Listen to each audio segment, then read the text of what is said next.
ఇప్పుడొస్తున్న pan India సినిమాలు 1000 కోట్ల వసూళ్లకు పునాది వేసిన సినీ వీరులు ఎవరంటే ఇది ప్రభాస్, రాజమౌళి మాత్రమే. ఈ ఇద్దరూ బాహుబలి అనే సినిమా చేయకపోయి ఉంటే టాలీవుడ్, హాలీవుడ్ స్థాయి ఆస్కార్ రేంజ్కు వెళ్లేది కాదు. కానీ ప్రభాస్, జక్కన్న 5 ఏళ్ల కష్టం ఇప్పుడు టాలీవుడ్ మార్కెట్ని 1000 కోట్లకు తీసుకెళ్లింది. అలాగే సౌత్ నుంచి ఫస్ట్ 1000 కోట్ల సినిమా ఇచ్చిన రికార్డు కూడా ఈ ఇద్దరిదే. బాహుబలి 2తో ఏకంగా 1800 కోట్లు రాబట్టారు. ఇక బాహుబలి తర్వాత 100 కోట్ల బడ్జెట్, 1000 కోట్ల టార్గెటుగా సినిమా చేస్తున్నాడు ప్రభాస్. అయితే బాహుబలి తర్వాత వరుస ఫ్లాపులు చూసిన ప్రభాస్ సలార్తో సక్సెస్ ట్రాక్ ఎక్కాడు. కల్కీతో 1000 కోట్లు రాబట్టి తన స్టామినా ఏంటో చూపించాడు. దీంతో సౌత్ నుంచి 2000 కోట్లు హీరోగా ప్రభాస్ రికార్డు క్రియేట్ చేశాడు.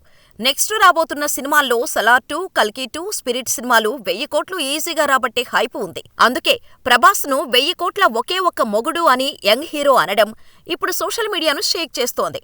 ప్రశాంత్ వర్మతో కలిసి హనుమాన్ సినిమాతో సెన్సేషన్ క్రియేట్ చేసిన తేజ సజ్జా లేటెస్ట్గా రానా దగ్గుపాటి టాక్ షోకి వచ్చాడు.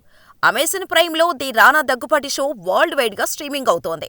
8 ఎపిసోడ్స్గా రానున్న ఈ టాక్ షోకి నాని, నాగచైతన్య, రాజమౌళి, దుల్కర్ సల్మాన్, రిషబ్ శెట్టి, ప్రియాంక మోహన్, సిద్ధు జొన్నలగడ్డ, శ్రీలీలతో పాటు రానా సతీమణి మిహికా బజాజ్ కూడా పాల్గొన్నారు.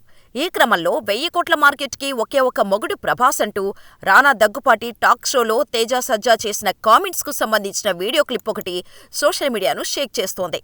ప్రభాస్ ఫ్యాన్స్ కూడా 1000 కోట్ల మొగుడు ఒక్కడేనని కామెంట్స్ చేస్తున్నారు.